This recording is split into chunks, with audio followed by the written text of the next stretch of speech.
జనార్దన్ ఇందులో ఏదో కుట్రకోణం ఉన్నారు కదా, వివరంగా చెప్పు. దీనిలో నా పాత్ర ప్రమేయం లేకుండా జోగి రమేష్ గారి ఆధ్వర్యంలోనే నేను ఇంతకుముందు గవర్నమెంట్ లో ఉన్నప్పుడు కూడా తెచ్చుకొని చేశాను సార్, బయట నుంచి తెచ్చుకొని. అదేవిధంగా గవర్నమెంట్ రాగానే అదంతా ఆగిపోయింది సార్. మళ్ళీ మొన్న టీడీపీ గవర్నమెంట్ రాగానే అవన్నీ ఆగిపోయింది సార్. ఏం చేయడం లేకుండా బాగా స్ట్రిక్ట్ అయిపోయేటప్పటికి ఇక నేను కూడా ఆగిపోయాను సార్ మొత్తం. ఆ తర్వాత మన ఏప్రిల్లో 2025 ఆ టైంలో మళ్ళీ జోగి రమేష్ గారిని కాంటాక్ట్ చేసి మాట్లాడదామంటే నేను వాళ్ళ తమ్ముడు ద్వారా మాట్లాడాను సార్. టీడీపీ గవర్నమెంట్ మీద ఏదో రకంగా మనం బదులు చల్లాలి, వాళ్ళు బ్యాడ్ చేయాలి, మనకి అప్పుడు మైలేజ్ ఎక్కువ ఉంటుంది అని నువ్వు ఇంతకుముందు చేసేవాడు కదా, చేశారు కదా, వాళ్ళందరినీ మళ్ళీ పిలిచి జైల్లో పెట్టన్నారు సార్. నేను ఇబ్రాహీంపట్నం అనుకున్నా సార్. తర్వాత నేను మా క్లాస్మేట్ జయచంద్ర రెడ్డి తమ్ముడిపల్లి అని తెలిసేటప్పటికి చిత్తూరు జిల్లా, ఉమ్మడి చిత్తూరు జిల్లా వచ్చింది కాబట్టి ముందు అక్కడ ప్లాన్ చేద్దాం, చంద్రబాబు గారిని బ్యాన్ చేయడానికి అక్కడ చేద్దాము. ఇప్పుడు నేను అక్కడ వైన్ షాపులు వాళ్ళకి వచ్చినాయి, వాళ్ళు చేసుకోలేకపోతే నేను తీసుకుంటున్నానని చెప్పి జోగి రమేష్ గారు చెప్పాను సార్. అయితే అక్కడే ప్లాన్ చేయాలని చెప్పారు. నేను అక్కడ లోపల అతను ఉన్న సిఫారసు సిద్ధాన్ని అతను పట్టుకొని అవన్నీ రూమ్ అద్దెకి తీసుకొని వేరే వాళ్ళ పేరు మీద అక్కడ సెటప్ అంతా చేశాను సార్. చేసిన తర్వాత ఎవరైతే ఉన్నారో వాళ్ళకి తెప్పించి అన్ని రెడీ చేయించు, మందు తయారు చేయడానికి కావాల్సిన స్పిరిట్, లేబుల్, క్యాపులు అన్ని దాన్ని కలిపేదానికి కావాల్సిన కెమికల్స్ అన్ని తెప్పించి బాలాజీ ద్వారా చేశాను సార్. అది ఎప్పటికప్పుడు 1 నెల 2 నెలల్లో ఇది ఇలా అంతా రెడీ చేసి పెట్టండి. రెడీ చేసి ఎప్పుడైతే పెడతారో అప్పుడు మొత్తం ఎక్కువగా ఉన్నప్పుడు మీరు ఎవరో లేని సమయం చూసి దాన్ని గవర్నమెంట్ మీద బొజ్జాలో నీకు ఏం కాదు, నీకు ఏమైనా ఇబ్బంది అయినా నేను చూసుకుంటాము. నేను బాగా ఆర్థిక ఇబ్బందుల్లో ఉన్నానండి. ఆ ఆర్థిక ఇబ్బందులన్నీ నుంచి తీసేసి మీ ఫ్రెండ్ అక్కడ ఎక్కడో ఆఫ్రికాలో డిస్టరీస్ ఉన్నాయి కదా, అక్కడికి వెళ్ళిపో, నీకు దానికి కావాల్సిన అమౌంట్ 3 కోట్లుగా మేము సర్దుతాము, నువ్వు అది ఇవన్నీ ఏం చెప్పకుండా మామూలుగా ఏం తిరిగినట్టుగా ఉండు, నువ్వు అక్కడికి వెళ్ళి అన్ని రెడీ చేస్తా ఉండే ఎవరికి అనుమానం రాకుండా అని చెప్పారు సార్. అదేవిధంగా తిరుగుతూ ఉంటుంది. ఏ నెల అక్కడ కుర్రోడు కూడా వెళ్ళిపోతానంటే నేను గట్టిగా అడిగాను సార్, ఇబ్బంది అవుతుంది అని అడిగితే మొన్న సెప్టెంబర్ 20వ తారీఖు తర్వాత ప్లాన్ చేద్దాం, నువ్వు మీ ఫ్రెండ్ ఎక్కడున్నాడో కనుక్కో అంటే నేను కనుక్కుంటే ఆఫ్రికాలో ఉన్నానని చెప్పాడు సార్. అయితే నువ్వు కూడా ఆఫ్రికా వెళ్ళిపో, అతనితో టచ్లో ఉండు, నేను పెట్టుబడి పెడతానని చెప్పి కమిట్మెంట్ తీసుకో, నీకు ఇబ్బంది లేకుండా ఉంటుంది, మేము ఇక్కడ అడ్జస్ట్మెంట్ చేస్తాం, అమౌంట్ అంతా మీ బ్రదర్ చేస్తాం, మీకు ఎటువంటి పరిస్థితులు ఏమి ఇబ్బంది లేకుండా మేము చూసుకుంటాము, ఎట్లాగో ఇబ్బందులు పడ్డావు కదా, ఎందుకంటే ఇబ్బంది ఏం పడతావు, దాన్ని వెళ్ళిపో, అక్కడైతే నీకు అన్ని రకాలుగా ప్లస్ అయితే నీకు బాగుంటుంది. మాకు కూడా ఇక్కడ గవర్నమెంట్ మీద తప్పుడు ఆరోపణలు చేస్తే మాకు కూడా కలిసి వచ్చింది, మాకు కూడా మా వైసీపీ గవర్నమెంట్ కూడా కలిసి వచ్చింది అని కొన్ని రకాలు భయపెట్టి కొంచెం డబ్బు ఆస్తి చూపి అన్ని రకాలుగా చేశారు సార్ నన్ను. ఆ తర్వాత లాస్ట్కి ఇంకా 20 నేను టికెట్ బుక్ చేసుకున్నానని చెప్పాను సార్, 24 వెళ్తానికి. అప్పుడు 23 మళ్ళీ ఇంటికి రమ్మన్నాను సార్. ఇంటికి వెళ్ళాను సార్. నేను వాళ్ళ ఇంటికి వెళ్ళినప్పుడు అక్కడ లోకల్ నాయకులు జోగి రమేష్ గారు, జోగి రాము, నాగిరెడ్డి, స్వామి గారు అట్లా ఉన్నారు సార్. ఇంకా పిఏ రాము అందరూ ఉన్నప్పుడు ఒక నిమిషం మామూలుగా మాట్లాడి తర్వాత వాళ్ళందరినీ సెట్ చేసి వాళ్ళు వెళ్ళిపోయారు సార్. వాళ్ళు వెళ్ళిపోయిన తర్వాత ఇవన్నీ డిపార్ట్మెంట్ ద్వారా మన సురేష్ ద్వారా ఏలూరు జిల్లా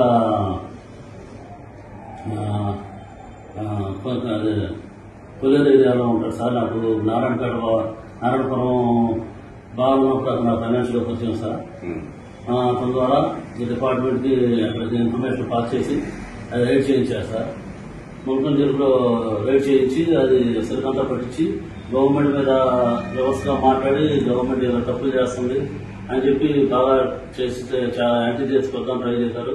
కానీ చంద్రబాబు గారు పార్టీ నాయకులను సస్పెండ్ చేసేటప్పటికి అంత ఎక్కువ హైలైట్ అవ్వలేదు జనార్దన్ అని చెప్పి మళ్ళీ నాకు కాల్ చేసి మీ దాని మీద కూడా చూపించేద్దాం, నువ్వు అక్కడ బాధ్యత పెట్టే సరుకులు ఇక్కడ తెచ్చిపెట్టేసి గొడవలో పెట్టు, అది మీ తమ్ముడు ద్వారా డిపార్ట్మెంట్ వాళ్ళకి తెలిసి నేను సురేష్ మా ద్వారా సాక్షి టీవీను అందరినీ తీసుకొని వస్తాను, నాయకులు అందరినీ తీసుకొని వస్తానని చెప్పి అలర్ట్ చేసి నాకు అక్కడ ముందు రోజే అన్ని అక్కడ తెప్పించి పెట్టించారు సార్ వాళ్ళ మనుషుల ద్వారా.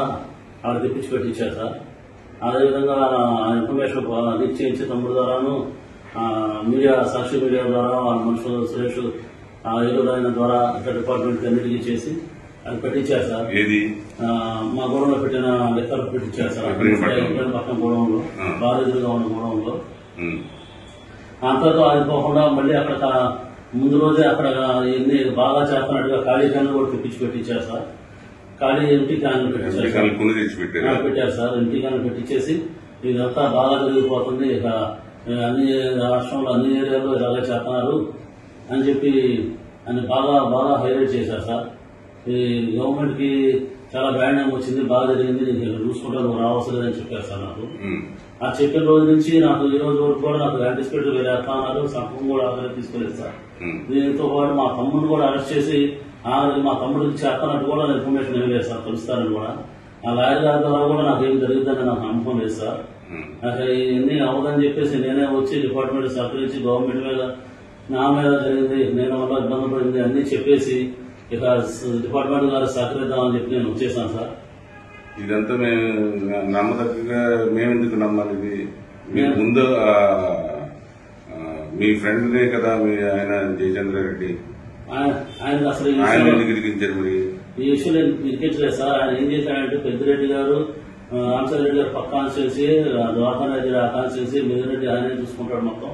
మీ ఫ్రెండ్కి మళ్ళీ గెలవడం, మీ ఫ్రెండ్కి రాదు సీటు, మొత్తం మా ఆర్డర్లోనే ఉంటుంది, మీ ఫ్రెండ్కి ఏం కాదు, పోయినా ఎట్లా ఓడిపోయినట్టే కదా, ఇక మళ్ళీ సీట్ రాదు, గెలవడం మీ ఫ్రెండ్, మీ ఫ్రెండ్ ఎట్లా ఆఫ్రికాలో వ్యాపారాలు చూసుకుంటాడు, మీరు కూడా అక్కడికే వెళ్ళిపోయి చూసుకొని మీరు ఇట్లా వచ్చానని చెప్పకుండా ముందే మాట్లాడుకుంటున్నారు కాబట్టి మీకు ఇబ్బందిగా ఉండదు అలా చెప్పి నమ్మించి చెప్పారు సార్. నాకు ఇక డబ్బులు ఎప్పుడైతే నాకు బాగా ఇబ్బందులు, ఆర్థిక ఇబ్బందులు ఉండడం వల్ల బాగా పబ్లిక్ ప్రెజర్ చేయడం, రిలయన్స్ వాళ్ళు, శ్రీరామ్ వాళ్ళు బాగా ప్రెజర్ చేయడం వల్ల నేను ఉండే అన్ని ఆక్షన్కి వచ్చేసింది సార్. నేను ఉండే ఇల్లు కానీ ఉండే బార్ ప్రిమిసెస్ కానీ ఆక్షన్కి వచ్చేసింది సార్.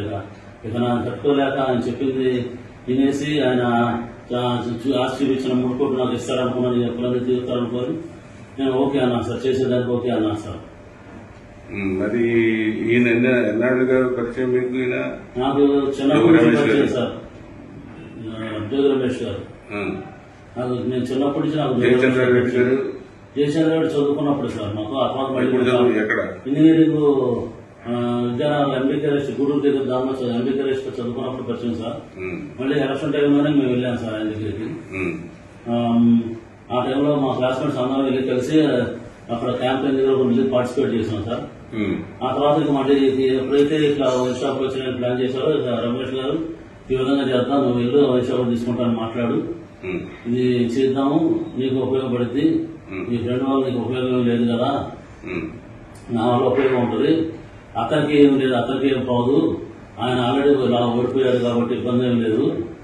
ఇంకా ఇలా చెప్పేటప్పటికి అతనికి కాదు కదా, నాకు కూడా ఏ కేసు లేకుండా చూసుకుంటున్నారు కదా అని నేను ఒప్పుకున్నాను సార్ ఇది చేయడానికి. ఎప్పుడైతే ఇది ఎట్లా చేశారో ఇక నేను ఎవరిని నమ్మదలుచుకోలేదు సార్.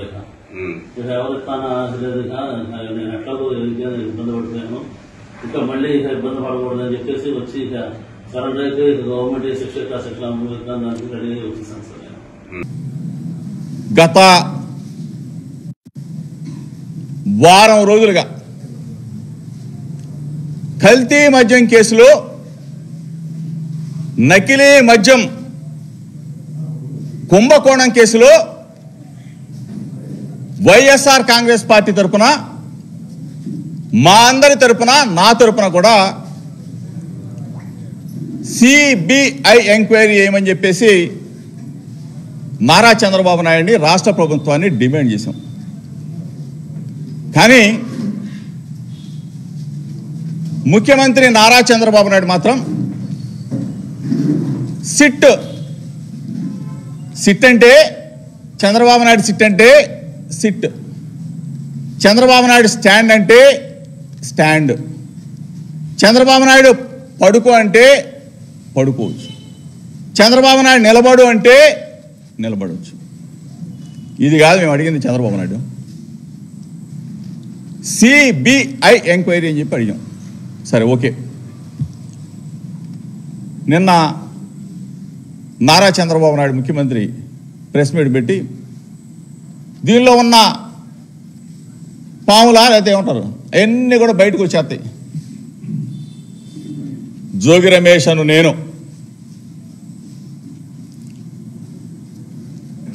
నేను నమ్ముకున్న నా కుటుంబం సాక్షిగా, నా భార్య బిడ్డల సాక్షిగా,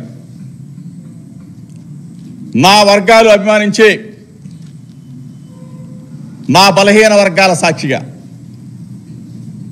నా రక్త సంబంధికులైన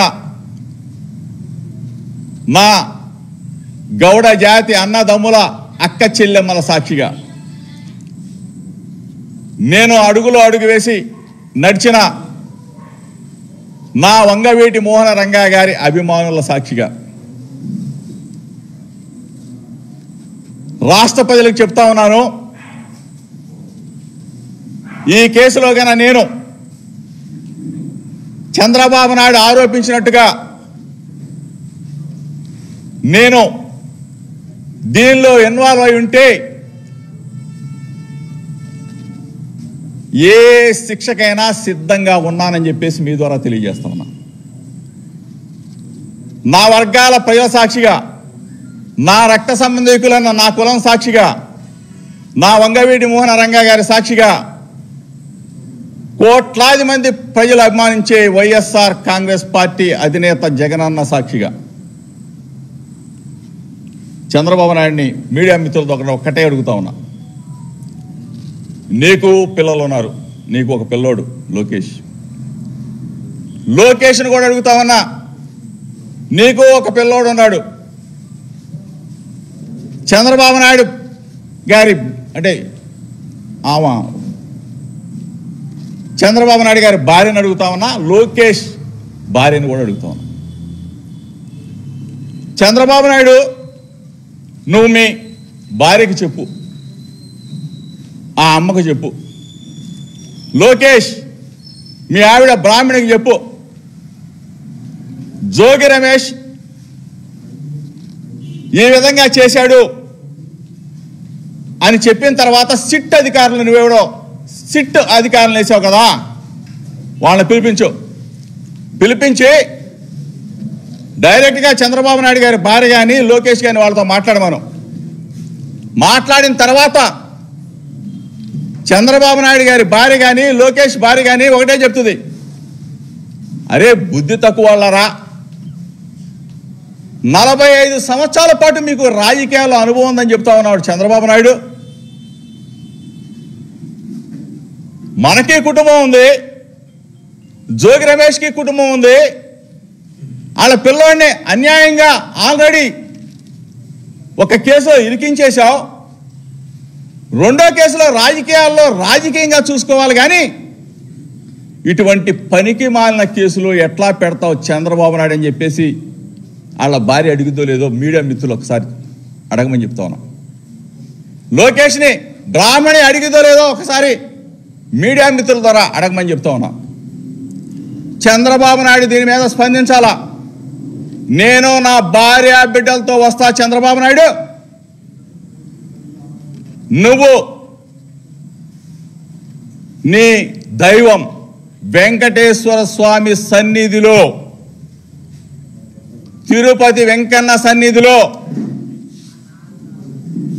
నీ కుటుంబ సభ్యులతో వచ్చి జోగి రమేష్ అక్రమ మద్యంలో నిందితుడు అని చెప్పేసి నువ్వు గాన ఒప్పుకుంటే, లోకేష్ నువ్వైనా ఒప్పుకుంటే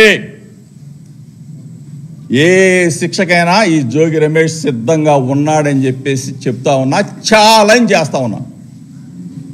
బలహీన వర్గాలంటే మీకు అంత అలుసా? అక్రమ మద్యం ఏంటి సంబంధం?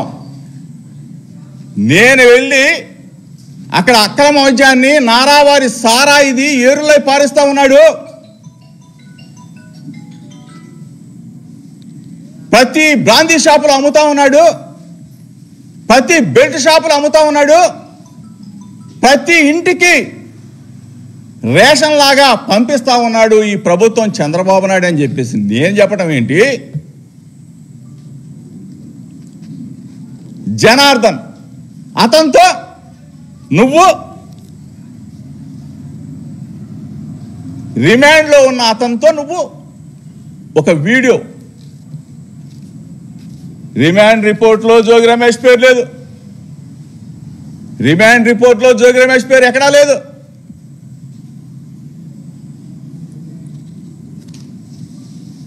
జనార్దన్ పిల్లల్ని భార్యని తీసుకెళ్ళి హింసించి జోగి రమేష్ పేరు చెప్పు చెప్పు అని చెప్పేసి చంద్రబాబు నాయుడు, లోకేష్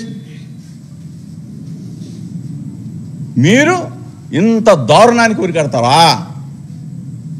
ఇటువంటి దిగజారుడు రాజకీయాలు చేస్తావా చంద్రబాబు నాయుడు అని చెప్పి అడుగుతామన్నా. ఈరోజు కస్టడీలో ఎక్కడో ఉంటే అతనితో ఒక వీడియోలో మాట్లాడించి జోగి రమేష్ పేరు చెప్పిస్తావా? కస్టడీలో ఉంటే ఆ రోజు ఎందుకు చెప్పరా? రిమాండ్ రిపోర్ట్లో జనార్దన్ ఎందుకు చెప్పరా? ఈరోజు కస్టడీలో చెప్పిస్తారా? ఇటువంటి దిగజారుడు రాజకీయాలకి చంద్రబాబు నాయుడు ప్రభుత్వం డైవర్షన్ పాలిటిక్స్, మీ తప్పుని, మీరు చేస్తున్న దుర్మార్గాలని నేను ఎండగడతా ఉంటే నా మీద బురద జల్లి నన్ను ఈ కేసులో ఇరికించాలని చెప్పి చూసే నీ ప్రయత్నం రాష్ట్ర ప్రజలు తెలుసుకోరా చంద్రబాబు నాయుడు? రాష్ట్ర ప్రజలు తెలుసుకోరా లోకేష్? ఎప్పుడు ఆ ముఖ్యమంత్రి పీఠంలో చంద్రబాబు నాయుడు ఎల్లకాలం ఉంటాడని అనుకుంటున్నారేమో, ఎల్లకాలం ప్రభుత్వంలోనే ఉంటామని చెప్పి అనుకుంటా ఉన్నారేమో. చంద్రబాబు నాయుడు ఇంటి దగ్గర నేను ప్రశ్నించడానికి వెళ్ళిన దగ్గర నుంచి ఇప్పటి వరకు అధికారంలోకి వచ్చిన తర్వాత జోగి రమేష్ని రేపు అరెస్ట్ చేస్తాం, జోగి రమేష్ని ఎల్లుండి అరెస్ట్ చేస్తాం, జోగి రమేష్ ఆ కేసులో ఉన్నాడు, జోగి రమేష్ ఈ కేసులో ఉన్నాడు. ఇదే పనా? నిజాన్ని నిర్భయంగా చెప్తా, అన్యాయం ఎక్కడన్నా జరిగితే ప్రశ్నిస్తా. కేసులు పెట్టినంత మాత్రాన నెలలో 2 నెలలు 3 నెలలు 4 నెలలు నీ క్షణికానందం తీరినంత మాత్రాన ప్రజలు మిమ్మల్ని వదిలిపెడతారా? నా వర్గాల ప్రజలు మిమ్మల్ని వదిలిపెడతారా? నా రక్త సంబంధికులైన నా కులం మిమ్మల్ని వదిలిపెట్టిద్దా? నన్ను అభిమానించే వంగవీటి మోహన్ రంగా గారి అభిమానులు నన్ను వదిలిపెడతారా? నిన్ను వదిలిపెడతారా? దయచేసి చంద్రబాబు నాయుడు సూటిగా సమాధానం చెప్పాలా. రమ్మని కోరుతా ఉన్నా మీడియా మిత్రుల ద్వారా. జోగి రమేష్ తప్పు చేశాడు అని చెప్పేసి నువ్వు ఏ గుళ్ళో అయినా ఒప్పుకుంటే నేను శిక్షకి రెడీగా ఉన్నా. రాష్ట్ర ప్రజల సాక్షిగా చెప్తా ఉన్నా, మీడియా మిత్రుల సాక్షిగా చెప్తా ఉన్నా. డబ్బుతో రాజకీయం చేయడు ఈ జోగి రమేష్. దమ్ముగానే చేస్తా, దమ్ముగానే కృష్ణా జిల్లాలో రాజకీయాలు చేశా. చిన్నప్పటి నుంచి ఇక్కడే పుట్టి పెరిగా. నువ్వు కేసు పెట్టినంత మాత్రాన జోగి రమేష్ పారిపోతాడు అనుకున్నావు. ఇక్కడే ఉంటా. ఇది నా అడ్డ, కృష్ణా జిల్లా నా అడ్డ, నా గడ్డ. ఇక్కడే ఉంటా. రమ్మని చెప్పేసి అడుగుతా ఉన్నా, ఛాలెంజ్ చేస్తా ఉన్నా. ఎంత దిగజారిపోయారా మీరు? ఎంత ప్రభుత్వం ఎంత అబాస్పాలైపోయింది? అక్రమ మద్యాన్ని మేము పట్టుకోవడం ఏంటి? దొంగ డిస్టిలరీలు మీరు పెట్టడం ఏంటి? దొంగ ఫ్యాక్టరీలు మీరు పెట్టడం ఏంటి? దొంగ మద్యాన్ని తయారు చేయడం ఏంటి? ప్రభుత్వాన్ని మేము ప్రశ్నించడం ఏంటి? వైఎస్ఆర్ కాంగ్రెస్ పార్టీ అధినేత జగన్మోహన్ రెడ్డి గారి నాయకత్వంలో ఈ రోజున ఒక్క పిలిపిస్తే వెత్తున మొత్తం కూడా ఎక్సైజ్ కార్యాలయాన్ని ముట్టడించామే. ప్రజల్లో ఉన్న వ్యతిరేకత, ప్రజల్లో ఉన్న మీ పట్ల ఉన్న వ్యతిరేకత,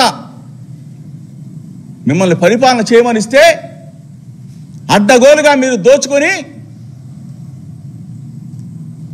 ఈ అక్రమ మద్యానికి బాధ్యులు మీరు కాదా? నువ్వు సీట్ ఇచ్చిన తంబలపల్లి, బీఫామ్ ఇచ్చిన ఆ జయచంద్రారెడ్డో లేకపోతే ఇంకొకడో ఇవన్నీ వాళ్లే కదా, మీరే కదా.